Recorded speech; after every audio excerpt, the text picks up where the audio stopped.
నేను మీ ఖ్వాజా మైనుద్దీన్. మామిడికాయల మురబ్బా పైన తొక్కను ముందంతా ఇట్లాగే పీల్ చేసేయాలి, పూర్తిగా రిమూవ్ చేసాక ముక్కలు కోసేయాలి. కొంచెం ఉప్పు యాడ్ చేద్దాం, కొంచెం పసుపు కూడా యాడ్ చేద్దాం, షుగర్ సిరప్ కూడా రెడీ చేసుకుందాం.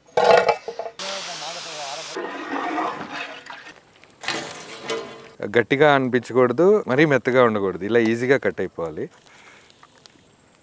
పర్ఫెక్ట్ షుగర్ సిరప్ రెడీ అయిపోయింది. మామిడికాయ ముక్కలు దీంట్లోకి యాడ్ చేద్దాం. కుంకుమ పువ్వు, లవంగాలు, పట్ట, యాలకులు ఇవన్నీ మంచి ఫ్లేవర్ని తీసుకొస్తాయి. దీంట్లో మనం నిమ్మకాయ పిండుకుందాం.